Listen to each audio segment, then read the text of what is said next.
That's right. You see it. You know what we should do one day? What's that? With the numbers coming up, we should like think of a Bronco player. 15, Tim Tebow. 14, Cortland Sutton. 13, 12, Montreal Washington. 11, 10, 9, Riley Dixon. 8, Brad McMahon. 7, John Elway. 6, Jay Cutler. 5, Matt Prater. 4, Case Keenum. 3, Russell Wilson. 2, Pat Surtain. 1, Jason Elam. There you go. That wasn't bad, was it? No, it wasn't bad at all. Wasn't bad at all. Orange and blue today. From 30 to 1. That's going to take some fast talking. Yeah, 30 would be pretty fast. And you've already probably got to have them in your register. But either way, and I do that. I don't know about you, Mace, because we're both dorks and we're both nerds. But like, what's the difference, by the way, between a dork and a nerd? I think a dork isn't as nerdy. You're just kind of weird. And a nerd. So I think we're more nerds because then you like really get into stuff, like really get into stuff. But I used to practice counting down on the microwave player numbers. Okay. Like I've done that ever since I was a kid. Yeah. And I can remember phone numbers from the 90s when we used to have to do that based off of football players' numbers. Interesting. Yeah. You know, I base a lot of things off like football or baseball players' numbers, right?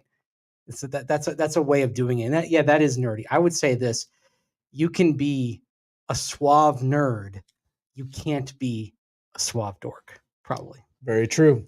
Orange and blue today. We are presented by Sean Ponda, and that's right, Big Vic Energy, and it's Revenge of the Vic. Can't help yourself. It's Vic Fangio going up against the Denver Broncos. Mace, how long has he had this one circled in Sharpie? Probably since the Dolphins schedule came out back in May. Although it's interesting, we know Vic could have come back to the Broncos.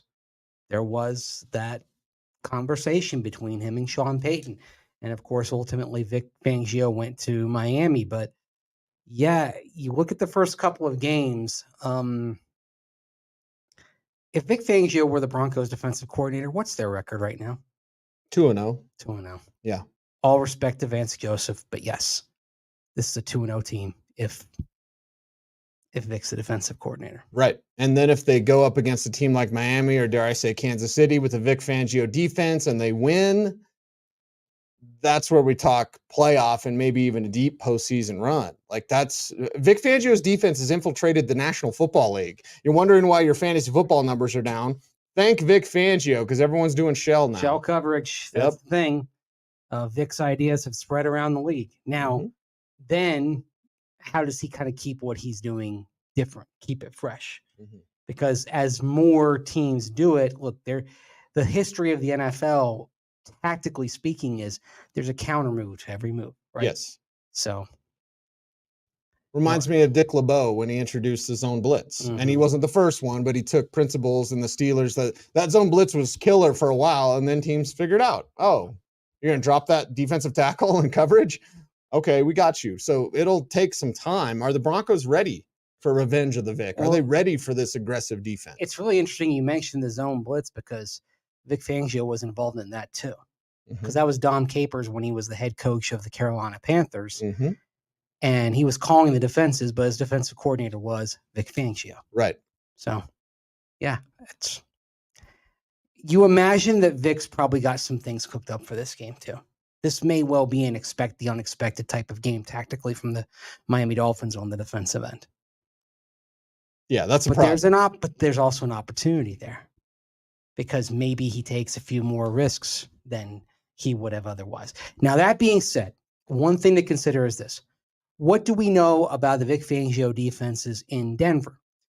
They could give up yards, but not points. Excellent in the red zone. For all the Broncos did wrong during the 3 years Vic Fangio was head coach, they were always a very good team in red zone defense. Very much so, yes. You got to the compressed field and the coverage, the coverage tightened up. The gaps in the zone weren't as prominent because you're only having to defend that short field. And that's why you saw field goals instead of touchdowns quite often. Well, now you've got a Broncos team coming in that is leading the NFL in percentage of drives that end in touchdowns right now. They're number one in that department. So obviously everyone recalls the drive late in the fourth quarter that saw the Broncos get to the 1, go backward, and then settle for the Will Lutz field goal there against Washington. But more often than not, the Broncos have been cashing in when they've had chances. Yes. So how do you maintain that against a defense that is designed first and foremost to keep you out of the end zone in the red zone? And for nerds like us, football nerds, it's Sean Payton's design versus Vic Fangio's design. And it's also added pressure because we'll assume, Mace, Miami's going to score. Miami's going to score a lot. So if you're the Broncos, you get close to pay dirt. Hey, Will Lutz doesn't cut it, man. You got to get 7, not 3. Maybe you got to think about going for it on 4th down more often. Washington did that. Mm-hmm. Washington took a chance down 21-3, going for it on 4th down and came up aces. Helped change the game. I mean, the game may have changed with the Russell Wilson fumble, but getting that 4th down, even though it cost them Logan Thomas for the rest of the game after Kareem Jackson was ejected for the hit on Thomas, justifiably so. That was a deserved ejection. They had that 4th down, that gambit gave them a little extra, to quote Vic Fangio. Again, a lot of Vic mentioning in this, oomph. Remember? Yeah. Vic's like, he's got to have more oomph. Oomph and the meatballs and the pasta and everything that we remember. He wants all the pasta and all the meatballs. Uh-huh. Those both sound pretty good right now. Oh, they do. They sound pretty good to me as well. I'll say this, too, about Vic Fangio. Like, listen, all due respect to his concepts, like, this is going to be tough. It's personal. I don't want to sound like Dion. Maybe I do want to sound like Dion. Dion makes it personal. He makes it personal. And guess what, Vic Fangio? This is already this isn't any made up, hey, said something in the media thing. Like, no, it's none of that. This is personal. That's a problem. It's a problem, but it can also be a problem for Vic, because sometimes when it gets personal, what if you're making your calls more emotionally rather than rationally? Sometimes you can get into trouble when you make an emotional call, or what I would say is a balls over brains call, right? I like that. Yes. Sometimes, like, I've given this example over the years on some situations,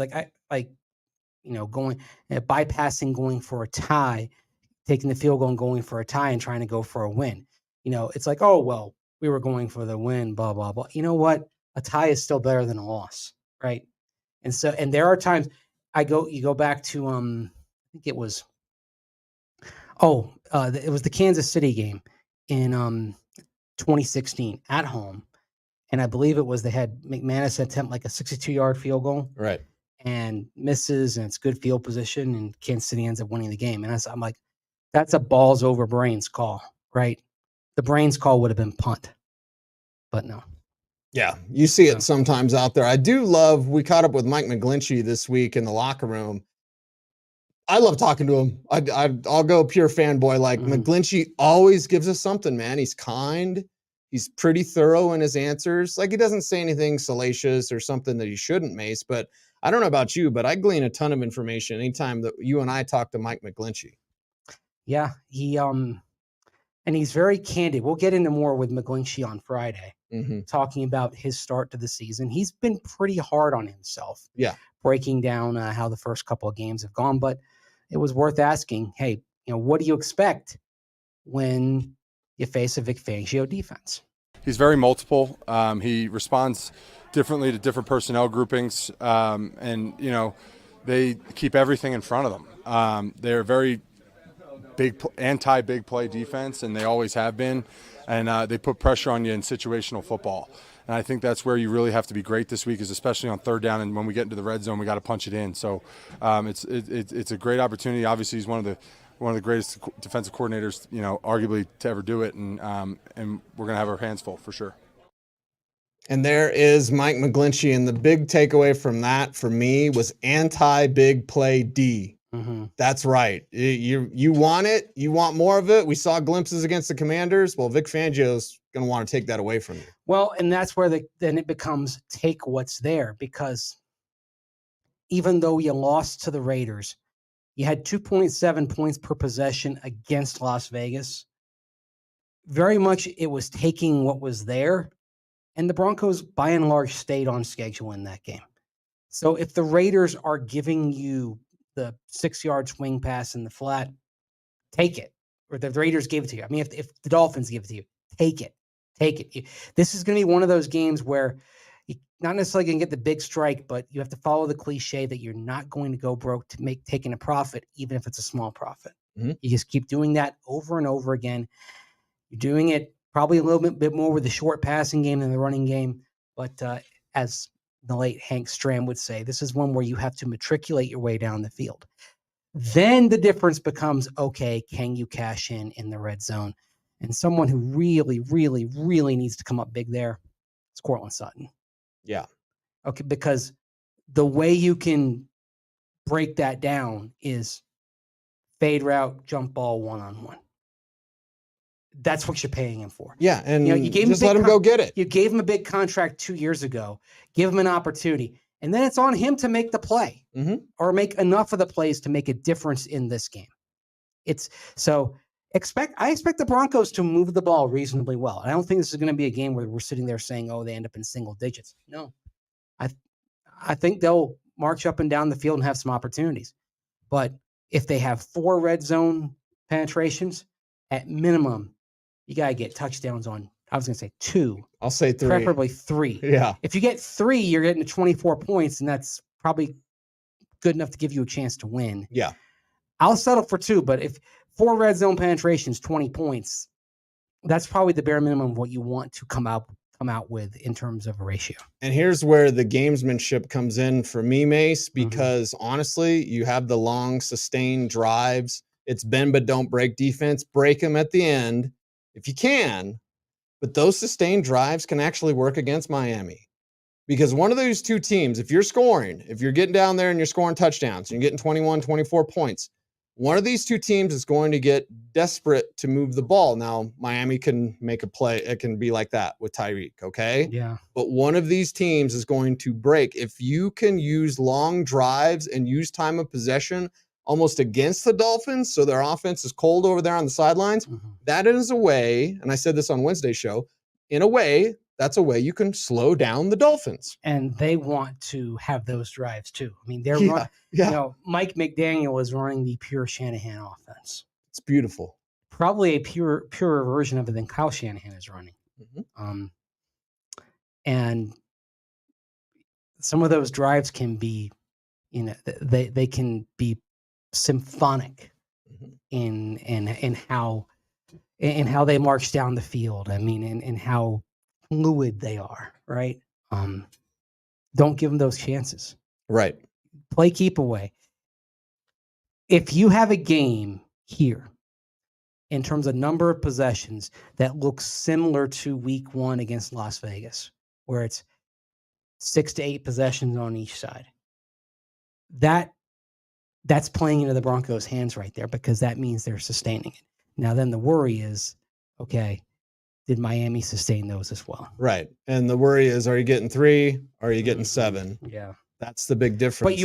But you're starting there by minimizing Miami's opportunities if you're getting the long drives on your own. That is the starting point of winning this game.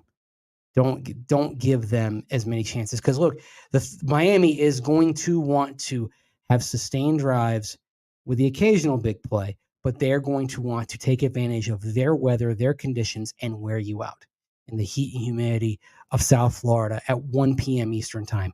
I've lived in Florida. It's a miserable experience. But the thing is, Miami's attitude is, we're used to this. This is our weather, our conditions. And we've seen in the past, to go back, let's make another Shanahan reference.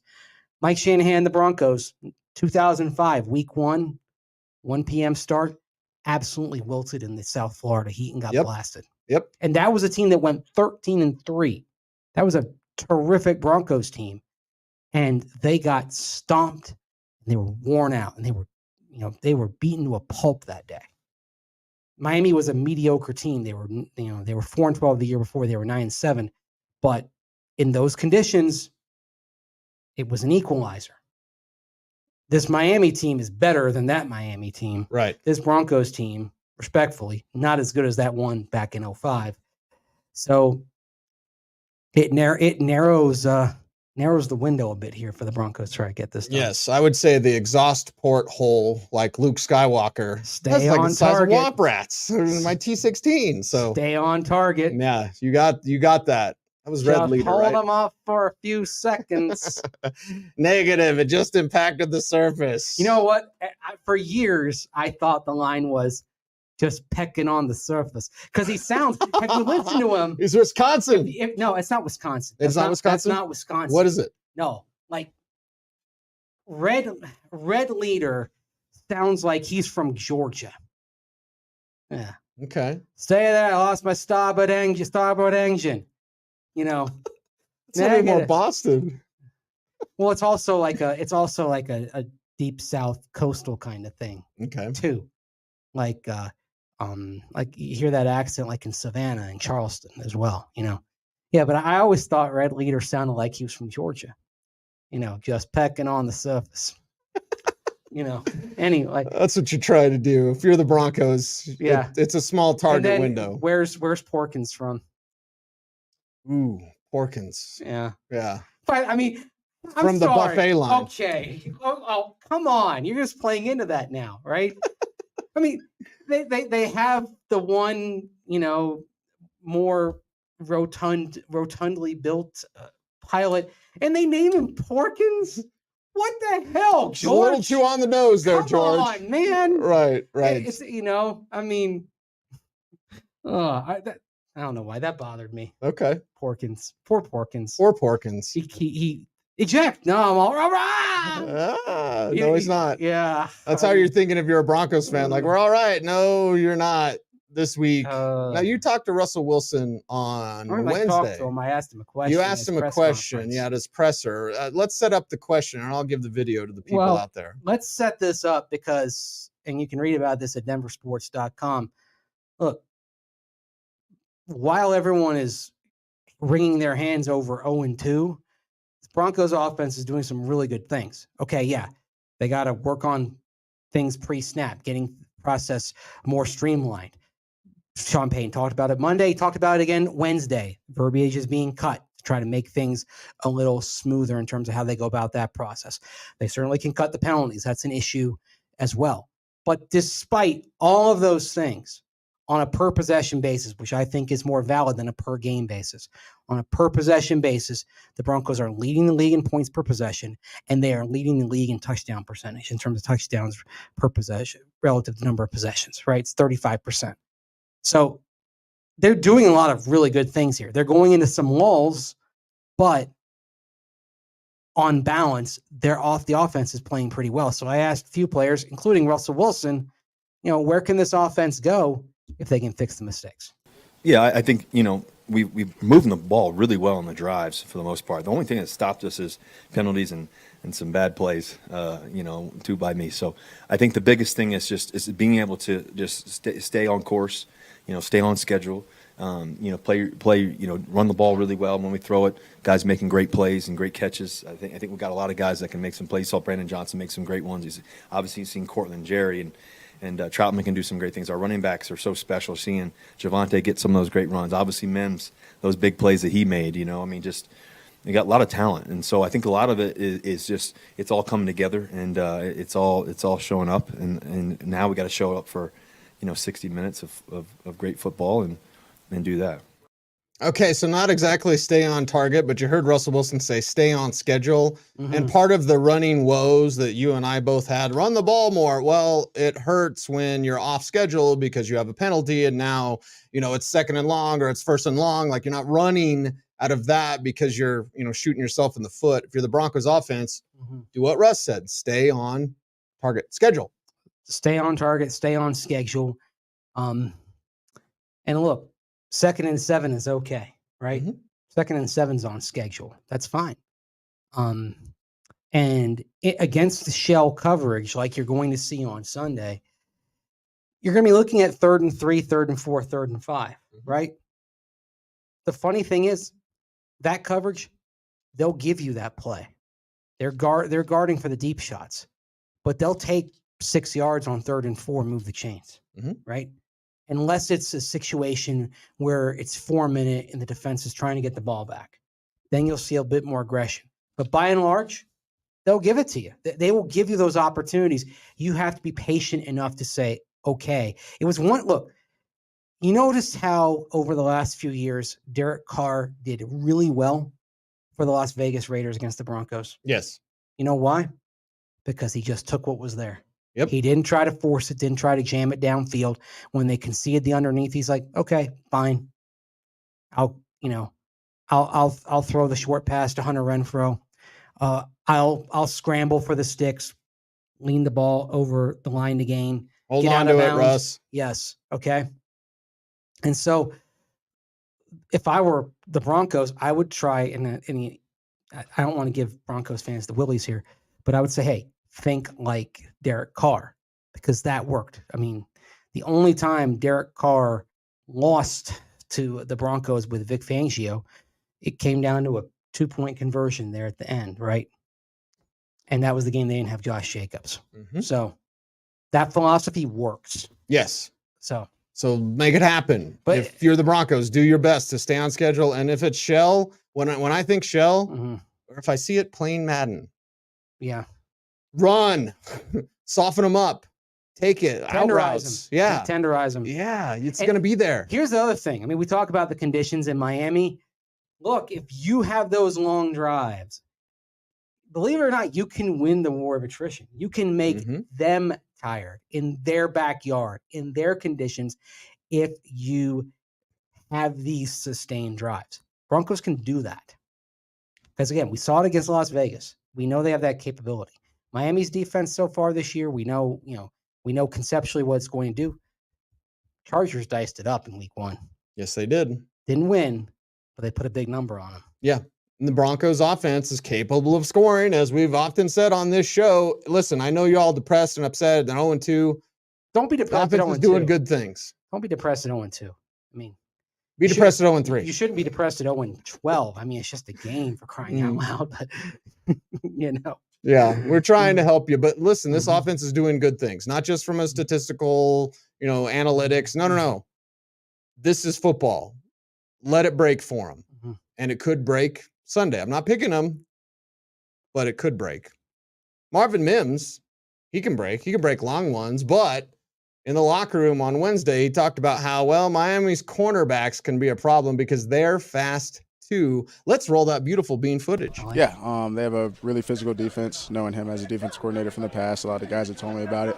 And also their secondary. Secondary is pretty fast, pretty good. And their front seven is also really physical. So just all-around good defense, and we'll just be tested out there this weekend. Fast on fast. I love it. I love to see it. And you'll want more explosives, but as McGlinchey said in his clip, anti-big play defense. And where the explosives can come from against this defense is by making somebody miss, elusiveness. So, or running a defender over. Explosives in this game can come from Marvin Mims' speed, Jaleel McLaughlin's quickness, Javonte Williams' angry runs. Jaleel makes somebody whiff. Marvin Mims makes somebody miss a tackle. Javonte runs through or even over. By the way, I mean, Javonte's per carry average was down on Sunday, but he showed that burst and he showed that athleticism again. And that fight after contact. We'd love to see it. So even though by the numbers it wasn't a step forward for Javonte Williams, I think in the type of running you want to see from him, it actually was. We've never had this conversation. We'll keep it brief because we're almost done with today's show. But I believe, because people will say, well, it's not even 5 yards a carry. For me, as a fan of running the football and playing great defense, it's the intent of running. So if it's 2nd and 7, because on first down you got 3 yards, I'm fine with that. Do you agree with that sentiment? Obviously, you can't have 2 yards a carry or whatever. We're not being ridiculous. But for me, it's the intent. We are going to run. It's 3 yards. Okay, we're getting you 3 yards. We're going to kick your ass while we're doing it. Like, the intent of running is, to me, as important as the actual result from the play. And it's also tenderizing a defense, again, trying to fatigue them, wear them out. I'm sure you noticed on Sunday that Washington's running got stronger over the course of the game. Yes. They did precisely that. They wore out the Broncos defense. And so those jabs early, those 2 and 3 yard jabs, become 6, 10, 20 yard body blows in the fourth quarter as you're exacting your will upon an opponent. That's a common thread in 2 weeks. And again, we'll keep it somewhat brief. Maybe we'll talk about it on Friday, but like this team's kind of worn out and they run gassers at the end of practice. So I'm like, it's been weird. It's weird. We saw it in the Rams joint practices and the Rams were not tired and the Broncos were. And they faded the last 2 games. Yeah. The opponent has been stronger at the end of the Broncos. Something to think about. Sounds like an article coming up at denversports.com. Yeah, from you or from me? You tell me, baby. Maybe we'll flip a coin for it on Friday. It's tag team back again. And it's Andrew Mason. Oh my gosh! It is Cecil Lammey. Now, when you hear that song, though, when you hear that, do you now think of the Geico commercial, like or the ice cream? Oh, scoop! There it is. Scoop! There it is. Sprinkle. We got your sprinkles. We're nerds. Remember that. Don't forget that we're nerds. It's fine. Different kind of nerds, but we're nerds. Right. Although we're both Star Wars nerds. Exactly. Yeah. I by the way, I'm behind on my watching. I had to catch up here. The last 2 Ahsokas have been very good. Thank you. See, that's why now I'm like, oh gosh. You gotta make sure you're on top of Ahsoka. Yeah. Make sure that's regular in your schedule. You always want to be regular. By the way, you know the football connection to Ahsoka? It's very flimsy. Okay. Played by Rosario Dawson, right? Who is fantastic. Okay.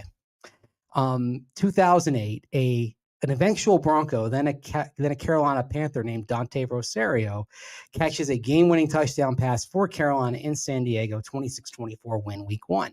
Leaping grab back of the end zone. Beautiful. Well, when they came back from commercial on the Fox broadcast, Dick Stockton said Rosario Dawson caught the touchdown pass.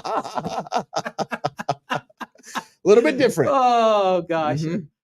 Only I would remember something like that. Yes. That's something to remember. That would have been the Sin City days for her, I believe. After Clerks 2. That was a few years after Clerks 2. Okay. Yeah. So it would have been around Sin City, I believe. Yeah, Clerks 2 was 05. Yeah. Okay. Yeah.